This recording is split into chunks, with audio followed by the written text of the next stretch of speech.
অসতের হৃদয়টা তীরে মরে না, তবে তার আত্মা হৃদয়ের মাঝে যদি আঘাত করা যায়, তাহলে কিন্তু তিনি যেরকম একটি পাখিকে যদি কোনো কিছু মারা যায়,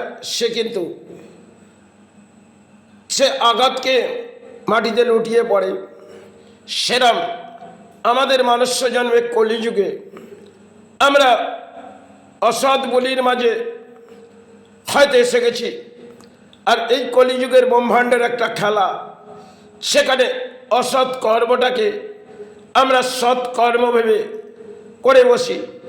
তাই সেই হৃদয়টাকে মারার মধ্যে তীরের প্রয়োজন নয়, কারণ যখন অসতের ব্যাখ্যা এই জবানের মধ্যে হচ্ছে, তাহলে এই জবান দিয়ে সতের ব্যাখ্যা দিয়ে হয়তো একটি তীরের মতন আঘাত দেওয়া যেতে পারে। তাহলে তীরের আঘাত তার শারীরিক দেহই লাগে, আর অসৎ বলির আঘাতটা সেটা হচ্ছে সমাজে চলে, কিন্তু সৎ বলিটা সমাজ নেয় না। তাহলে সেটা সেই সমাজকে আঘাত করার জন্য অসৎ বলিকে উড়িয়ে দিতে হবে। হয়তো কিছুটা দুরবস্থা থাকবে, কারণ দুরবস্থা সেটাকে মেনে নিয়ে লড়াই করে যেতে হবে।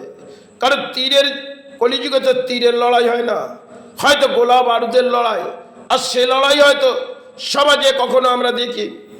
আর কলিযুগে আমরা তীরের লড়াই তো দেখতে পাবো না। কেন? একটা সময়ের মহাভারত এবং রামায়ণ, তাতে তীরের লড়াই হয়েছিল, যুদ্ধক্ষেত্রে তীরের লড়াই। আজকে যুদ্ধক্ষেত্রে দেখা যাবে গোলা বারুদের লড়াই, আর তাতে অহংকারের লড়াই। তাহলে কলিতে অহংকার, সেটা আমরা আজকে পেয়ে বসেছি।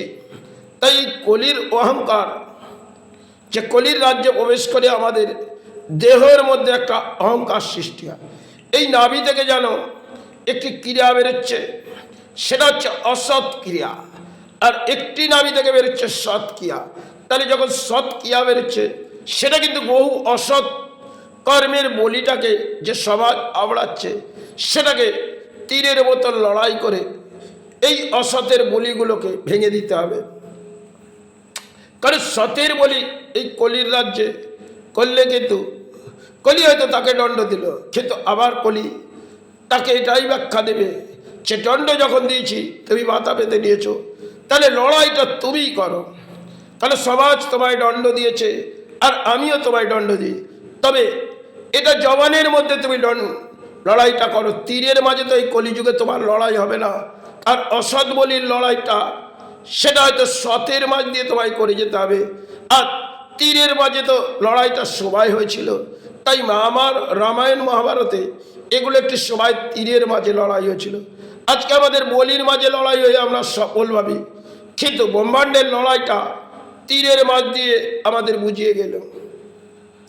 আজকে আমরা পশু পাখিতে দেখি না, আমাদের সমাজের মানুষ দেখি, আর তাদেরকে আমরা হৃদয়ে ভরিয়ে নিই।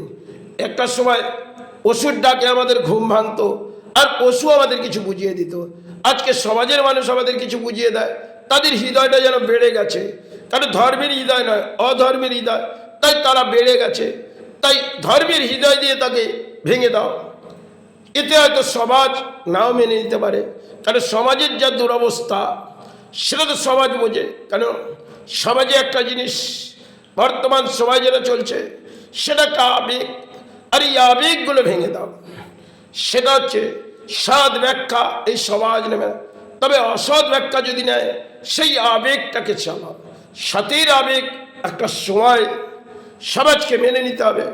কারণ কলি যখন তাকে দণ্ড দিয়েছে, আর সমাজ যখন দণ্ড দিয়েছে, কলির কাছ থেকে তিনি মাথা পেতে নিয়েছে, কিন্তু সমাজের কাছ থেকে তো মাথা পেতে না।